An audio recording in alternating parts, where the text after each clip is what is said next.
أعوذ بالله من الشيطان الرجيم. بسم الله الرحمن الرحيم. فخذوا النصيحة إخوتي من مخلص يرجو لكم أن تتبعوا الحق المبين. فرض اللقاء فصححوا أخطاءكم. Мир вам, милость Аллаха и Его благословение. С именем Аллаха и хвала Аллаху, и да пребудет мир и благословение над посланником Аллаха, над его семьей, женами, сподвижниками и последователями, и теми, кто последовал за ними, а затем. Братья мои и сестры в Аллахе, воистину, я люблю вас ради Аллаха. Я прошу Аллаха собрать всех нас в этой дуне, на повиновение Ему, и в ахирате, в раю, обители щедрости, вместе с пророками, правдивыми, шахидами и праведниками, и как прекрасны они в качестве товарищей. Любимые братья и сестры, это наша вторая встреча на тему, о которой мы начали говорить на прошлой серии, которая называется «Ошибки, которые совершают женщины».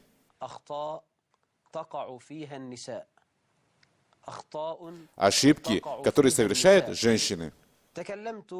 На прошлой нашей встрече я говорил о некоторых ошибках, которые совершают наши сестры, матери, дочери и жены в сфере акиды, вероубеждения.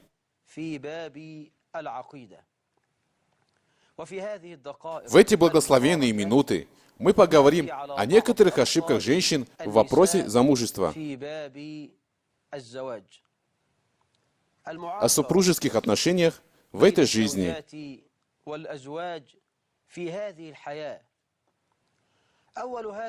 Первая из ошибок – это нежелание женщины выходить замуж. Мы часто слышим от некоторых наших сестер, что они не хотят выходить замуж, потому что это отвлечет их от получения диплома о высшем образовании. После окончания университета они хотят защитить диплом, потом пойти на магистратуру, а затем докторантуру. После этого обязательно нужно работать, чтобы самореализоваться. После этого я должна обеспечить свое будущее, накопив несколько тысяч долларов и так далее. Это катастрофа, когда женщина откладывает свое замужество на свой 4-й или 5-й десяток лет. Женихи приходят свататься к ней один за другим, а она отказывает первому, второму, отказывается от третьего ради своих целей. Я никогда не забуду статью, которую написали о женщине, работающей врачом в Саудовской Аравии.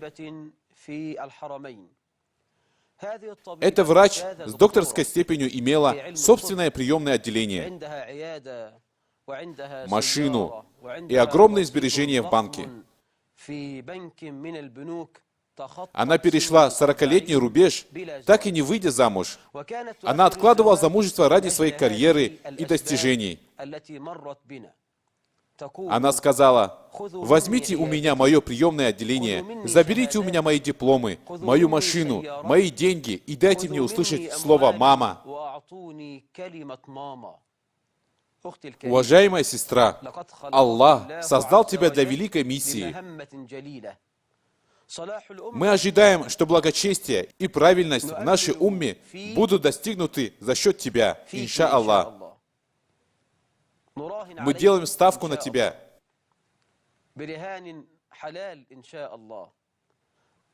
Мы знаем, что благочестие общества начинается с благочестия женщины, потому что женщина воспитывает мужчин. Она мать героев. Раньше люди говорили, за каждым великим человеком стоит мать. Твоя самая главная роль в твоем доме. Нужно, чтобы ты выпустила для нас из своего дома львов. Пусть из твоего дома к нам выйдут герои, ученые, богобоязненные и выдающиеся люди. Так не откладывай замужество. Если к тебе, о раба Аллаха, постучится жених, мусульманин, верующий, религиозный и нравственный. Сейчас ты молода, красива, здорова и востребована. Я боюсь, что завтра ты сама будешь хотеть замуж, но никто тебя не возьмет. Вторая ошибка наших сестер относительно замужества в целом – это попустительство в выборе мужа.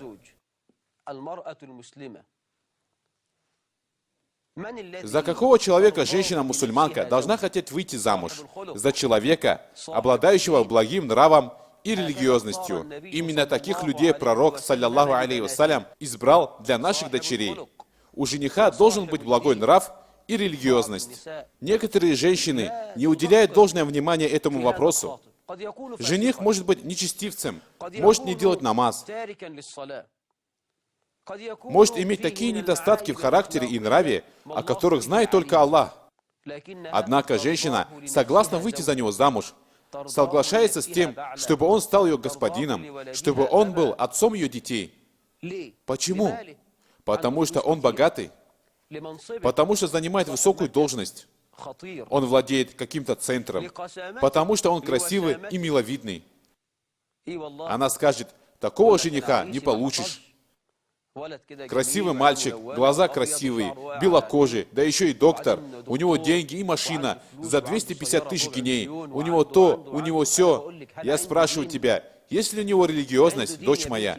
Есть ли религиозность, есть ли у него благой нрав, дочь моя? Тот, у кого нет ни религиозности, ни благонравия, не подходит ни в качестве мужа, ни в качестве отца. Я скажу, что причина 99% проблем, случающихся между супругами, на мой взгляд, плохой выбор мужа. Разве ты не знаешь, о раба Аллаха, что одно из прав твоих детей, чтобы ты выбрала для них благочестивого, праведного отца? Право твоего ребенка на тебя, чтобы ты выбрала для него праведного отца. Любая женщина, которая выбирает для своего будущего ребенка отца, которого нельзя назвать праведным, пренебрегла правом своих будущих детей. И нет мощи и силы ни у кого, кроме Аллаха. Сестра моя в Аллахе, выбери для себя обладателя нравственности и религиозности. Третья ошибка в вопросе замужества – чрезмерные цены махра. Пророк, саллаллаху алейхи вассалям, сказал в хадисе, приведенном имамом Ахмадом, Ибн Хиббаном и Аль-Хакимом. Наша мать Айша, ради Аллаху анха, передала, что пророк, саллаллаху алейхи вассалям, сказал, воистину к благословению женщины относится то, чтобы делать легким ее сватовство и махр. Благословению и счастью женщины относится то, что сватовство к ней простое, а махр небольшой, несложный и не затруднительный. Как сказал пророк, саллаллаху алейхи вассалям, лучший никах самый простой. Хадис привел Аль-Хаким. Я не забуду хадис, приводящийся в Сахихе Аль-Бухари, когда пророк, саллаллаху алейхи вассалям, сказал одному из своих сподвижников, найди, даже если это будет железное кольцо, это махр, а не свадебный подарок. Поищи махр, даже если это будет железное кольцо. Удивительно то, что тот человек не нашел даже железного кольца, и пророк, саллаллаху алейхи вассалям, женил его за то, что он знал из Корана и сказал, научи ее такой-то и такой суре из Корана. И женщина согласилась на такой махр, и пророк, саллаллаху алейхи вассалям, выдал ее замуж за суры из Корана, который знал тот человек. Это простой вопрос. В нем нет затруднения. Пророк, саллаллаху алейхи вассалям, не любил. Я повторяю, он не любил, чтобы махр был слишком большим. Один человек пришел и сказал: «О посланник Аллаха, я женился на женщине из ансаров». Он спросил: «Ты видел ее?» Воистину, в глазах ансаров что-то есть. То есть у них маленькие и узкие глаза, а женщина с большими глазами считается красивой. Воистину, в глазах ансаров что-то есть. Ученые сказали, что он имел в виду маленькие глаза. Он ответил: «Да, я видел ее». Пророк спросил: «Сколько ты заплатил за нее? Какой был махр?» Он ответил: 4 укии серебра. Пророк, саллаллаху алейхи вассалям, сказал: 4 укии, как будто бы вы чеканите серебро со склона этой горы. У нас нет того, что тебе дать. Так пророк, саллаллаху алейхи вассалям, выразил свое недовольство и отвращение к повышению цены махра. О рабы Аллаха, отцы, матери, дочери, не назначайте высокую цену махров. Лучший никах, самый простой, самый баракатный, благословенный никах, тот, за который было меньше трат. Другая ошибка женщин в вопросе сватовства, когда жених надевает невесте обручальное кольцо, которое называют кольцом помолвки, до заключения свадьбы.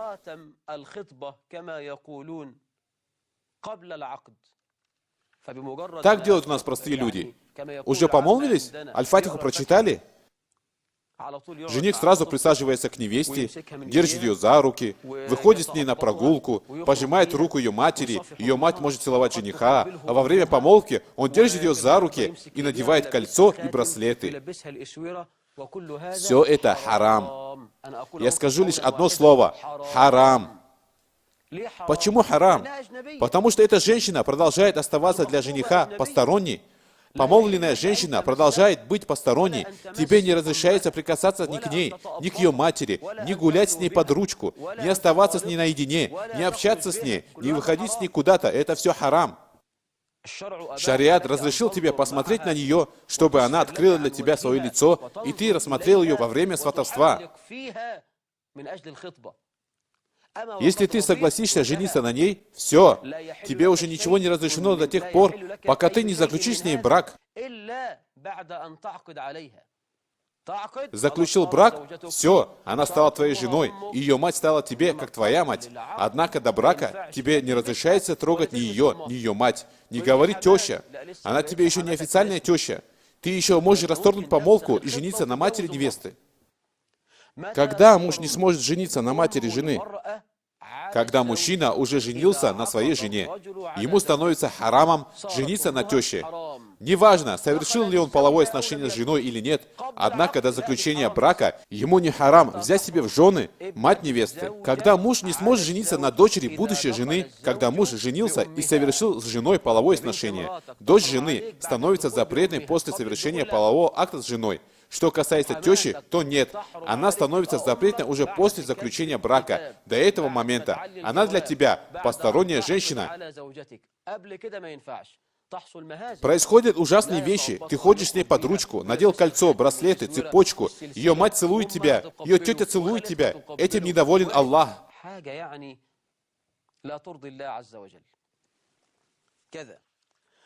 Другая ошибка женщин, когда в брачную ночь женщина отправляется к парикмахеру, и мужчина трогает своими руками ее лицо, волосы, шею и руки, делая ей макияж. Он накладывает макияж на ее щеки и губы, а муж закручивает усы перед парикмахером. Его жена с посторонним мужчиной, который кладет свои руки на ее лицо и другие части тела без всякой на то необходимости. Это совершенно недопустимо и не разрешено. Это харам. Я говорю харам. Пусть какая-нибудь женщина придет домой к твоей жене и приукрасит ее для свадьбы. В этом не будет ничего плохого. Другая подобная ошибка – брак женщины без разрешения опекуна. Я говорю об этом быстро, потому что почти все эти вещи я уже упоминал в отдельной передаче в серии под названием «Наши ошибки на свадьбах». Там я упомянул 30 или 40 ошибок, так что теперь я быстро пробегусь по этим ошибкам. Итак, ошибка наших сестер – замужество без разрешения опекуна. Это великая беда. Пророк, саллаллаху алейхи вассалям, сказал в хадисе, который привел имам Ахмад, ат-Тирмизи, Ибн Маджа, Аль-Хаким, ат-Дарими, а шейх Альбани, рахимахуллах, назвал этот хадис достоверным. Сахих аль-Джами' ас-Сагир. Какая бы женщина не вышла замуж без дозволения опекуна, ее брак недействителен. Ее брак недействителен. Ее брак недействителен. Если же мужчина войдет к ней, то ей надо будет отдать махар. Если же у нее нет опекуна, то султан, правитель, будет ее опекуном. Нельзя, чтобы женщина выдала замуж сама себя без разрешения ее опекуна. Твой отец жив, дочь моя? Да. Мусульманин? Да, мусульманин, не иудей, не христианин, не буддист и не огнепоклонник. Нужно, чтобы он тебя выдал замуж. Запретил ли он тебе выходить замуж? Нет, конечно. Значит, именно он должен выдать тебя замуж. Нет никаха, кроме как с вали, опекуном. Так сказал пророк, саллаллаху алейхи вассалям. Какая бы женщина не вышла замуж без разрешения своего опекуна, ее замужество недействительно. Ее замужество недействительно. В наши дни практикуется так называемый гражданский брак, когда женщина выходит замуж без разрешения своего опекуна. С точки зрения шариата, это является прелюбодеянием. Это недействительный брак. Прелюбодеяние, недействительный брак. В наши дни, к сожалению, случается так, что сердце девушки, учащейся в университете, привязывается к одному из юношей. Смешение полов в одном помещении, флирт, открытие женщинами лиц, выставление на показ своей красоты. На территории университета ведется борьба с никабом. Женщин склоняет к снятию хиджаба, и нет мощи и силы ни у кого, кроме Аллаха. Ее сердце привязалось к тому, кто учится вместе с ней, к юноше. Он еще учится, на него до сих пор тратятся родители. Он хочет жениться. Вот он приходит к ее отцу. «Я хочу засватать вашу дочь». «Хорошо, сын мой. Есть ли у тебя квартира?» «Нет, дядя, нет». «Есть работа?» «Я все еще учусь, дядя. Меня содержит мой отец». «Хорошо, твой отец даст тебе денег на женитьбу и на свадебные подарки?» «Нет, конечно, не даст». «Так как же ты женишься?» «Я смотрю, дядя, у вас такая просторная квартира, я буду жить у вас, как будто я ваш сын».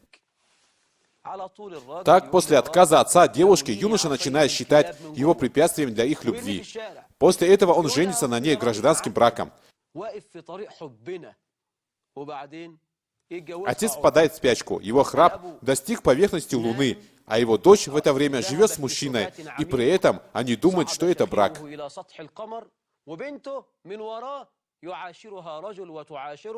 Нет, дочь моя, это прелюбодеяние, это не замужество. Это прелюбодеяние. Нет никаха без вали, опекуна. Сегодня брак заключается через отпечатки пальцев и подписи. В некоторых местах продаются образцы бумаг для заключения гражданского брака. Женщина приходит, ставит свою подпись, при этом присутствуют два свидетеля, но не из тех, кто боится Аллаха. Кто у них свидетели? Два нечестивца. Один курит, другой не делает намаз. Такие люди изначально не могут быть свидетелями. Посмотри их свидетельства. Я свидетельствую для тебя, и ты свидетельствуешь для меня. И все. И нет мощи и силы ни у кого, кроме Аллаха. Несколько лет назад Министерство социальных дел издало статью, которую процитировали в газете «Аль-Ахбар». В ней говорилось, 14% университетских студенток вышли замуж гражданским браком, и нет мощи и силы ни у кого, кроме Аллаха Высокого Великого. Дочь моя, это самая ужасная ошибка женщин в вопросе замужества. Необходимо, чтобы тебя выдал замуж твой отец. В этом будет честь для тебя. Он организует для тебя свадьбу, твой статус возвысится. Так тебе на самом деле будет оказан почет и уважение. Ты не будешь чувствовать, что делаешь что-то плохое. Нет, это будет брак, освященный светом. Твой Господь почтил тебя им. Почему же ты хочешь унизить себя? Юноша, который женится на тебе гражданским браком, это не брак. Юноша вступает с тобой в такую связь. Хотел бы он, чтобы в таком же положении была его мать? Клянусь Аллахом, он не хотел бы. Хотел бы он, чтобы так жила его сестра? Нет, клянусь Аллахом. Если же он скажет «хотел бы», то это не мужская черта, это не мужчина. Если он скажет, что это бы его устроило. Другая ошибка наших сестер в плане замужества — непослушание жены мужу и строптивость. Всевышний Аллах сказал, мужчины являются попечителями женщин, потому что Аллах дал одним из них преимущество перед другими, и потому что они расходуют из своего имущества. Супружеские отношения – это компания. Право управлять ей принадлежит мужчине.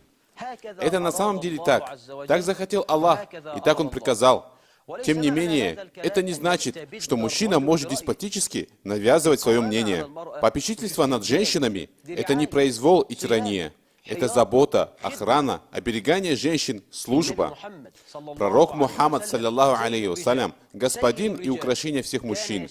Он спрашивал совета у своих жен по крайне важным вопросам. Саляма однажды дала ему такой совет, который спас нашу умму от настоящей погибели. В этом нет ничего плохого, но каждый должен знать свои права и обязанности. Ты обязана слушать мужа в благом. Слушаться можно только в том, что разрешено. Ни одному созданию не дозволено проявлять послушание в том, чтобы ослушаться Создателя. Харам для тебя проявлять строптивость. Каждый раз, как он приказывает тебе что-то, ты не соглашаешься с ним. Он приказывает тебе делать что-то хорошее, а ты отказываешься. Жена говорит своему мужу, я пойду на свадьбу моей двоюродной сестры. Разве на свадьбе этой двоюродной сестры не будет танцовщиц, раздетых женщин, музыки, выставления на показ женской красоты, харама и других вещей, которые гневят нашего Господа? Харам, если ты будешь присутствовать на этой свадьбе. Она говорит, все равно пойду.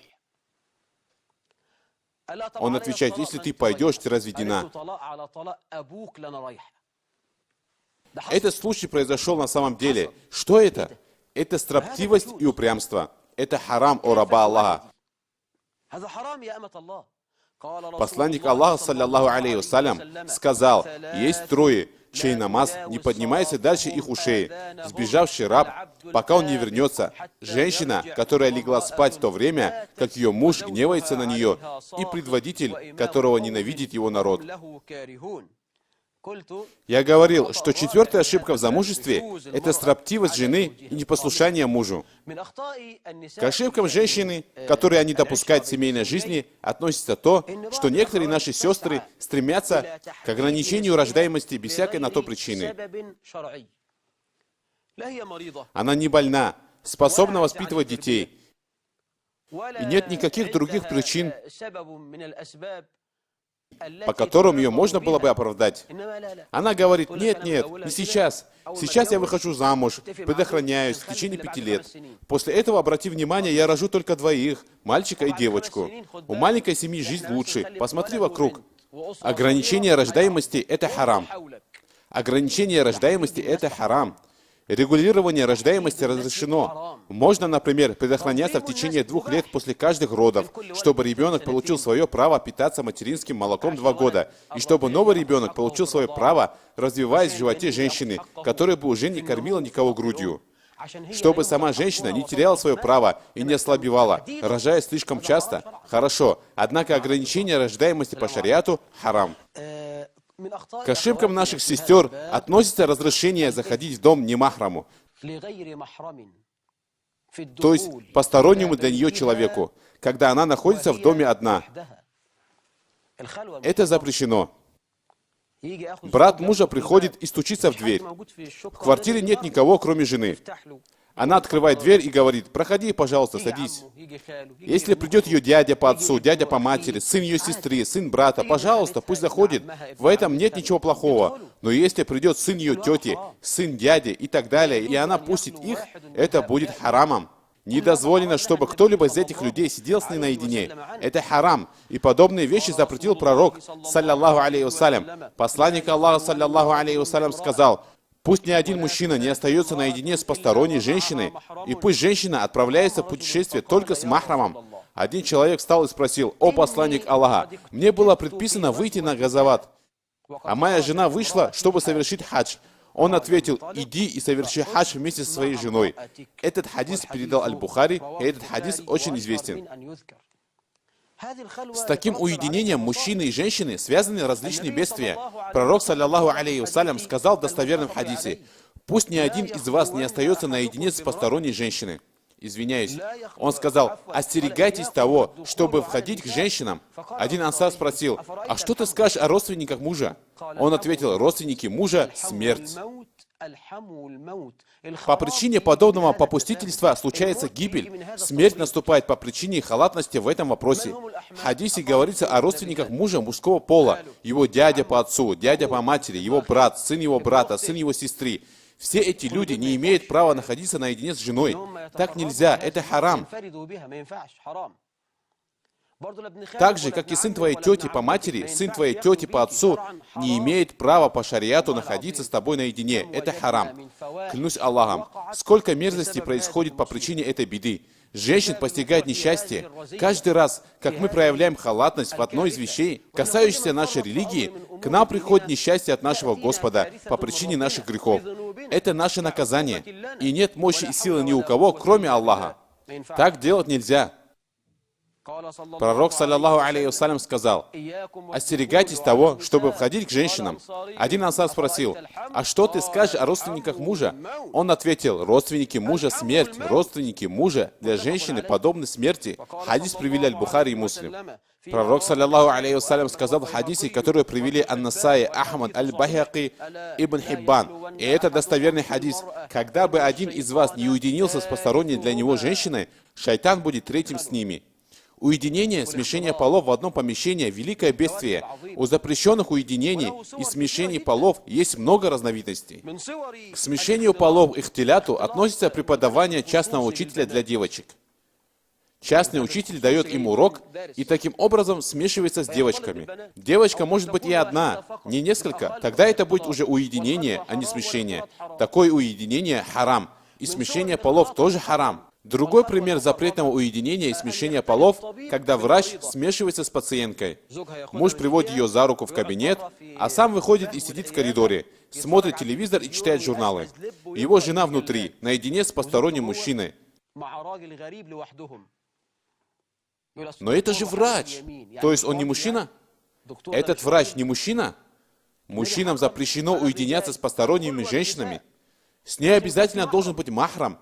Что бы ни произошло, запрещенное шариатом уединение.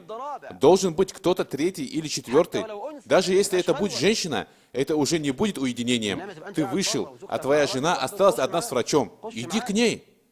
Это один из примеров запрещенного уединения. Другой пример, когда женщина смешивается со своими двоюродными братьями. Третий пример запретного ихтилята, когда юноши и девушки учатся вместе в университетах на территории университета. Сидит юноша, справа от него девушка, слева девушка, спереди две, а сзади 5. Что это?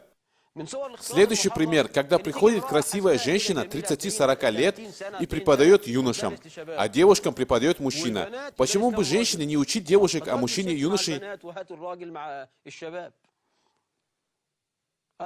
Я помню, как в университете на первом курсе у нас был предмет, который вела одна преподавательница, защитившая докторскую степень. Да наставит ее Аллах. Она приходила в университет в очень скромном виде. Я был в первой группе, но лекцию этой женщины с нами одновременно слушала вторая, третья и четвертая группа. Никто не мог думать о самой лекции. Зачем ты искушала юношей? Зачем? Нет мощи и силы ни у кого, кроме Аллаха. Смешение полов и уединение мужчины с женщиной имеют множество видов. Некоторые ученые пересчитали их и обнаружили, что есть более 20 видов запретного смешения полов. К запрещенному уединению относится уединение жениха со своей невестой. Жених говорит: я пойду с ней погуляю в парк. Он берет невесту, гуляет с ней год-два, а потом извиняется и говорит, что не возьмет ее замуж, она ему не подходит. Изначально ему запрещено находиться со своей невестой наедине. Ему нужно разговаривать с ней по телефону только при необходимости и разрешении ее опекуна. Ему нельзя сидеть с ней, если только она не в полном хиджабе. С ней есть ее махрам и дело срочное.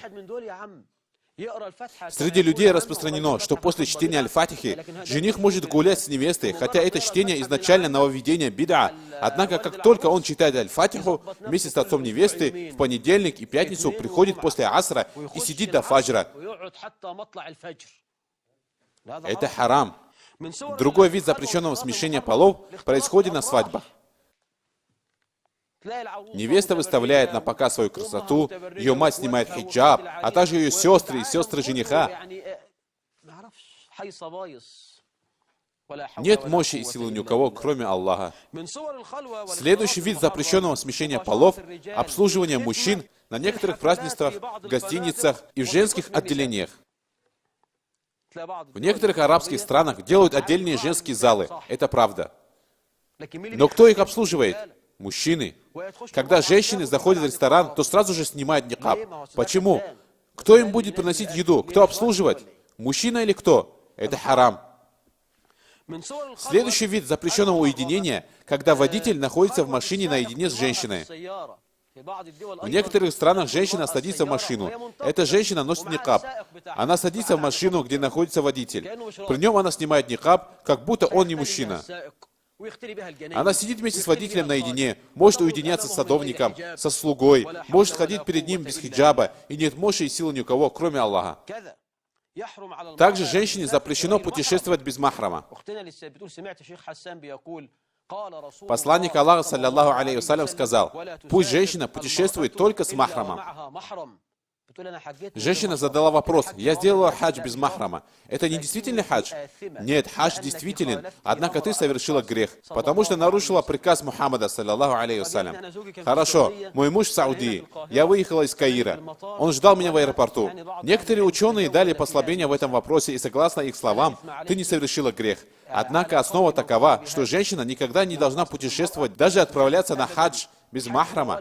С ней могут произойти какие-либо неприятности. Иногда самолеты задерживаются на 10 часов. Что-то случилось, и самолет садится в другом аэропорту. Женщина может заболеть в полете и умереть. С тобой должен быть махрам, дочь моя, даже в хаджи.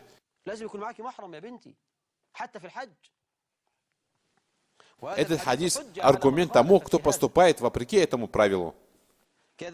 Другой вид запрещенного смещения полов – смещение студентов и студенток в учебных классах, в университетах и некоторых старших школах.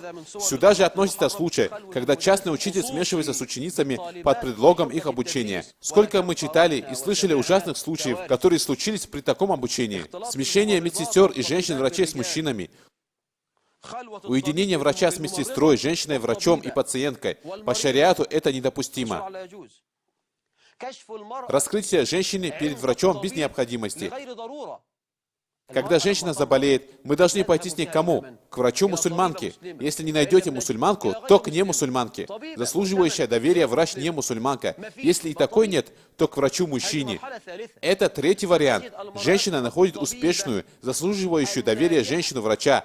И вместе с тем идет к врачу-мужчине. Зачем? К нему можно идти только при необходимости, и пусть с тобой будет махрам, о раба Аллаха. Другой вид запрещенного смещения полов – уединение в каком-либо месте, даже ненадолго. Например, уединение в лифтах. В доме есть лифт. Когда в него заходят посторонние друг к другу мужчина и женщина, это уединение или что? Между их ногами не больше 20-30 сантиметров. Не заходи, брат, подожди минуту. Если ты, женщина, увидишь в лифте мужчину, не заходи в лифт. Это будет уединение, даже если оно крайне непродолжительно. Один из видов запрещенного уединения – прием с женой родственников или друзей мужа в отсутствии мужа, и нет мощи и силы ни у кого, кроме Аллаха. К ошибкам наших сестер в супружеской жизни можно причислить случай, когда она разрешает войти в дом постороннему мужчине в отсутствии своего мужа. Это харам. Также ошибка женщин, когда они разрешают заходить в свой дом какому-либо человеку без разрешения на то своего мужа. Мужу не нравится этот человек. Это право мужа. Например, такой муж говорит: «Я не хочу, чтобы твой дядя приходил в мой дом». Должна ли женщина послушать его? Да. Никого не впускай в свой дом без разрешения мужа. Но мой дядя... Да, дядя, это мое право запретить ему вхождение в мой дом. Он безнравственный человек, у него длинная рука, что-нибудь украдет из моего дома и уйдет. Такое может быть. Мы можем читать и слышать о таких вещах. Мое право разрешать заходить в мой дом тому, кому я пожелаю, и запрещать тому, кому пожелаю. Ты же должна подчиниться, ты не можешь противиться. Вот так. К ошибкам женщин относится попрание прав мужа, касающихся хорошего обхождения с ним. Послушай, сестра моя в Аллахе, этот хадис, и я закончу на нем. Посланник Аллаха, саллиллаху алейхи вассалям, сказал в хадисе, приведенном Ан-Насаи, Ахмадом, Аль-Хакимом, который сказал, что хадис достоверен по условиям муслима. И с ним согласился Ад-Захаби. Передается, что Абу Хурейра, ради Аллаху анху, сказал, посланника Аллаха, саллиллаху алейхи вассалям, спросили, какие из женщин самые лучшие? Какие из женщин лучшие? Клянусь Аллахом, он не сказал, те, которые много постятся, много выстаивают намазы, или помнят наизусть книгу Аллаха. Нет, пророка спрашивает, какая из женщин лучше? Он ответил, та, которая радует мужа, когда он смотрит на нее, повинуется ему, когда он что-нибудь велит ей и не противоречит мужу, если ему что-то не нравится в ней самой или в том, как она расходует свое имущество. Это та женщина, которая радует его, когда он смотрит на нее. Когда он посмотрел на нее, она доставила ему радость.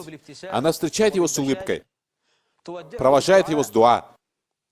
Она не встречает его, говоря о проблемах детей. Как только он зашел домой, она кричит ему в лицо, «Твой сын побил твою дочь, твоя дочь сделала твоему сыну то-то и то-то». Нет, конечно.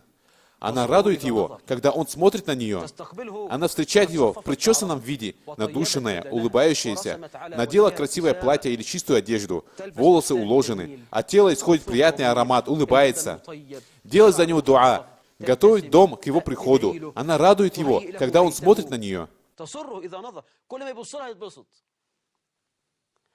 Она не встречает его в халате, испачканном супом и воняющим луком, которому не знамо сколько лет, и который источает запах пота или такой ужасный запах, что если бы его понюхал сам Иблис, то сказал, прибегая к Аллаху от шайтана, побиваемого камнями.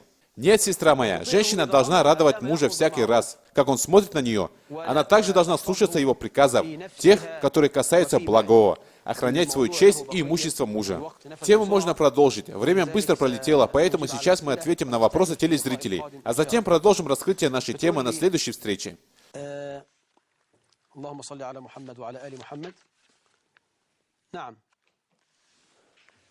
Одна сестра говорила, что она совершила хадж без махрама, а потом послушала хутбу шейха Хасана, который сказал хадис, что женщина может путешествовать только с махрамом. Я уже разъяснил тебе ответ на этот вопрос. Я выстаиваю ночи и стараюсь совершать различные виды поклонения, после чего у меня наступает расслабленность, я смотрю сериалы и делаю некоторые грехи. Что мне делать? Покайся Аллаху. Все люди ошибаются, и лучше из ошибающихся кающийся. Обнови свое покаяние, решись на то, чтобы больше не возвращаться к этим грехам. Общайся с хорошими людьми, побольше думай о разрушительности наслаждений, смерти. Почитай жизнеописание праведниц, а также много делай дуа. О Аллах, о изменяющий сердца, укрепи мое сердце на Твоей религии. Господь наш, не уклоняй наши сердца в сторону после того, как Ты наставил нас на прямой путь, и даруй нам милость от Тебя, ведь Ты дарующий. О Аллаху, покровитель ислама и мусульман, заставь меня придерживаться ислама, пока я не встречусь с Тобой на исламе. Положение хождения женщины в спортивный клуб. В какой именно спортивный клуб? Пойдешь ли ты в место, где сидят женщины, на которых не могут смотреть мужчины? Специальное место для женщин? Там сидят только женщины? Если это место, где женщина может быть в безопасности, и посторонний мужчина не может ее там увидеть, то в этом нет ничего плохого.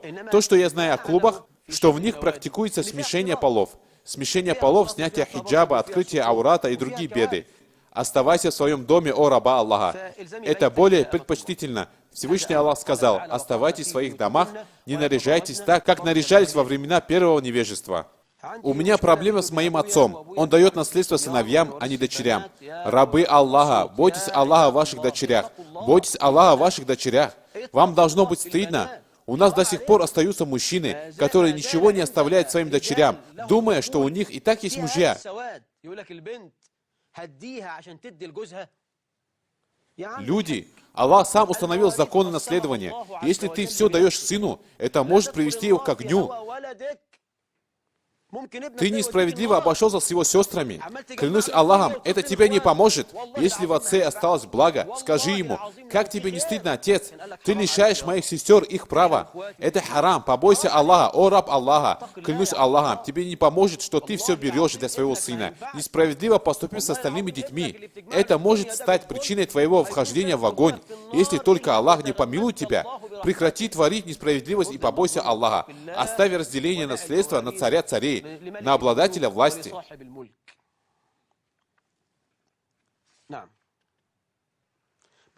Женщина говорит, что ее муж находится с ней 15 дней, после чего уезжает на 15 дней.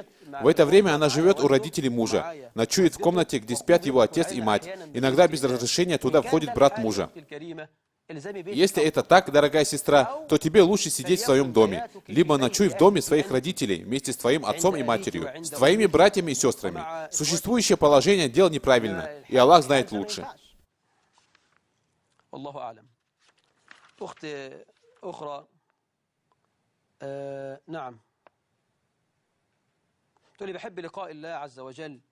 Другая сестра хочет встретиться с Аллахом, но боится смерти. Что ей делать?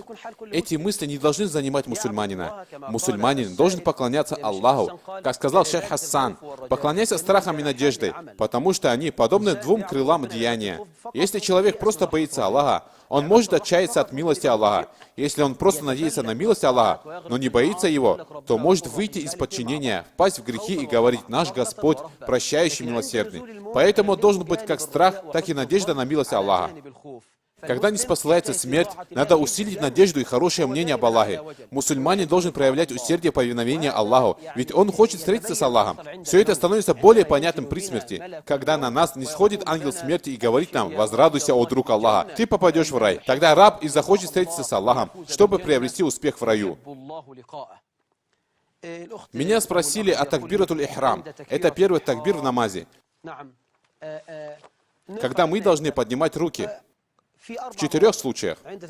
При первом такбире, при руку, поясном поклоне, при поднятии с руку, и когда поднимаемся после ташахуда, после второго раката. Я знаю, что некоторые ученые говорят: поднимай руки при каждом движении, с каждым рукном. Шейх Альбани считал это мнение достоверным. Однако я придерживаюсь первого мнения, потому что это мнение большинства ученых, и Аллах знает лучше. Меня спросили о том, что некоторые праведные люди говорят, что знают скрытое, обладают особой проницательностью. Братья, скрытое знание неизвестно даже приближенному ангелу, пророку и посланнику. Скрытое знает лишь Аллах. Тот, кто решил, что знает скрытое, является лжецом, клеветником, который возвел ложь на Аллаха и на его посланника, саллаллаху алейхи вассалям. Мы продолжим наш разговор в следующей нашей передаче, иншаллах. Я люблю вас ради Аллаха. Я сказал все, и я прошу прощения у Аллаха для себя и для вас. Мир вам, милость Аллаха и его благословение.